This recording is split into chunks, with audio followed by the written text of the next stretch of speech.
Olá, eu sou Noemi Carneiro, esse é o nosso canal Amor à Palavra. Estamos estudando a carta do apóstolo Paulo aos Coríntios e hoje vamos ver o capítulo 10. Como nós já dissemos anteriormente, vamos lembrar que Coríntios foi uma carta escrita para combater a rebeldia, combater as divisões, a falta de entendimento, a falta de amor que tinham sido causados ali por vários grupos que eles eram orgulhosos, presunçosos e viviam ali na igreja de Corinto causando algumas confusões. Então Paulo, nessa carta, vai trabalhar muitos assuntos para que esse povo compreenda melhor as coisas concernentes ao Espírito Santo e como um bem viver. Então, agora, nesse capítulo 10, Paulo vai usar a história do povo de Israel como exemplo para esclarecer algumas coisas para essa igreja. E ele vai dizer assim, olha, nós devemos aprender com erros e com acertos daqueles que vieram antes de nós. Então eu passo a ler para vocês. O verso 1 diz assim: porque eu não quero, irmãos, que vocês ignorem o fato de que todos os nossos antepassados estiveram sob a nuvem e todos passaram pelo mar. Paulo traz esse assunto e entende aqui que a travessia do mar pelos israelitas é como se fosse um batismo, simbolizando hoje nós que somos batizados em Cristo Jesus e com água. Então ele fala da travessia do mar como se aquele povo estivesse sendo batizado. Isso é uma parábola, né? E ele vai nos advertir de que hoje nós estamos sobre a mesma nuvem, sobre a mesma coluna de fogo, tanto de dia como de noite, mas não da forma visível, como acontecia com aquele povo, de uma forma invisível, mas muito mais profunda. Então, ele disse no verso 2, em Moisés, todos eles foram batizados na nuvem e no mar. Todos comeram do mesmo alimento espiritual e beberam da mesma bebida espiritual, pois bebiam da rocha espiritual que os acompanhava. E essa rocha era Cristo. A rocha era Cristo, que nós precisamos sempre trazer na nossa memória que Jesus deve ser a base sólida sobre a qual nós edificamos a nossa vida. Paulo está trazendo esse assunto para a igreja. Ele disse no verso 5, contudo, Deus não se agradou da maioria deles, por isso seus corpos ficaram espalhados no deserto. Nós conhecemos a história do povo de Israel. Sabemos que por pura obediência, muitos não alcançaram a terra prometida. Aquela geração toda morreu ali. E por quê? Porque eles beberam a mesma bebida espiritual, mas muitos se desviaram. Todos, né? O verso 3 diz, todos comeram do mesmo alimento espiritual, todos foram batizados na nuvem e no mar, mas nem todos ficaram firmes e nem todos ficaram fiéis. O verso 5 diz, contudo, Deus não se agradou da maioria deles, por isso seus corpos ficaram espalhados no deserto. Porque vendo os milagres de Deus, vivendo debaixo de tanta maravilha, eles não se importaram com a vida espiritual, não glorificaram a Deus e por isso aprove a Deus, né, que muitos deles perecessem ali no deserto. O verso 6 vai dar uma explicação, diz assim, essas coisas ocorreram como exemplos para nós, para que não cobicemos coisas más como eles fizeram.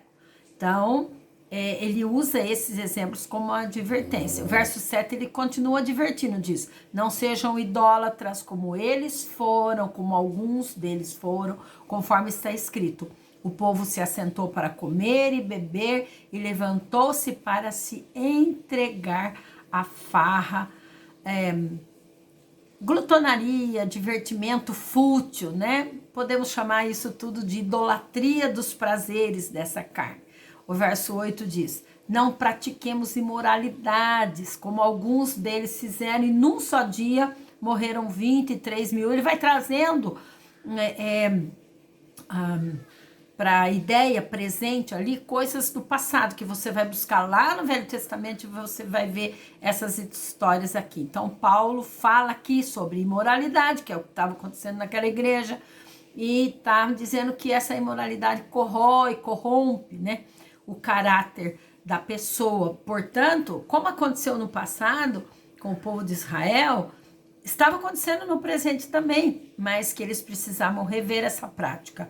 Paulo diz no verso 9: não devemos pôr o Senhor à prova, como alguns deles fizeram e foram mortos por serpentes. Mais um fato que ele traz aqui lá do Velho Testamento. E o verso 10: e não se queixem, como alguns deles se queixaram e foram mortos pelo anjo destruidor. Mais um fato que foi tirado lá do Velho Testamento para você comprovar como aquele povo tinha tudo, né, da parte de Deus para ser feliz, para alcançar os objetivos, contudo, não quiseram. E Paulo aqui, ele está dando 3 conselhos, ó: não pratique a imoralidade, não ponha o Senhor à prova e não murmure. Olha como é maravilhoso esse exemplo, para que não aconteça conosco o mesmo que aconteceu aquele povo lá no deserto e também o que estava acontecendo ali naquela igreja.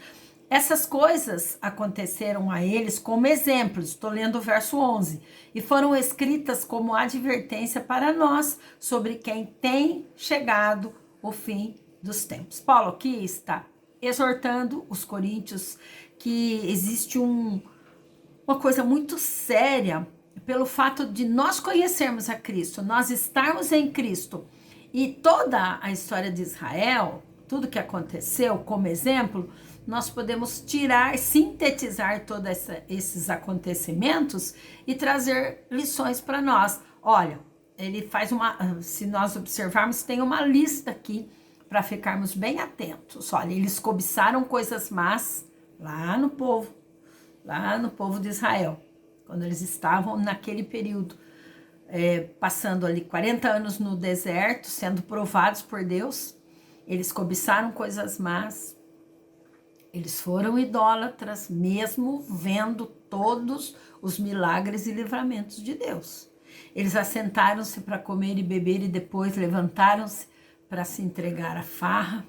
Eles praticaram a imoralidade, eles colocaram o Senhor à prova. E vocês viram que Paulo lembra que sempre teve a desobediência e a consequência. A desobediência e a consequência. Quando eles colocaram o Senhor à prova, eles foram mortos por um tanto de serpente que o Senhor colocou.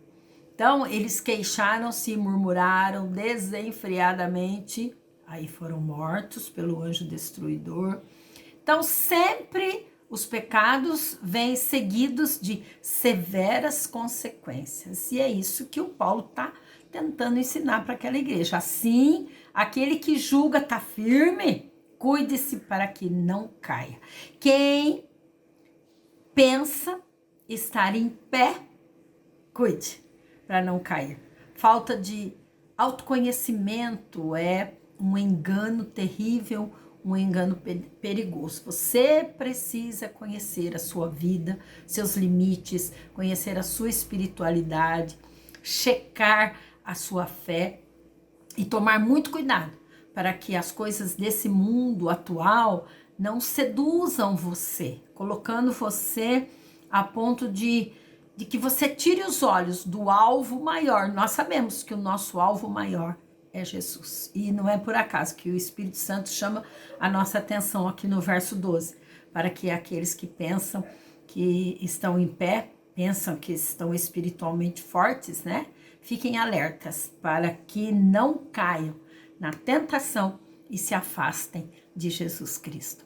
Que esta seja uma lição para você meditar. Vamos tomar todos os exemplos dos nossos antepassados, colocá-los como referência na nossa vida e seguirmos o Senhor Jesus, olhando sempre para o autor e consumador da nossa fé. Deus te abençoe.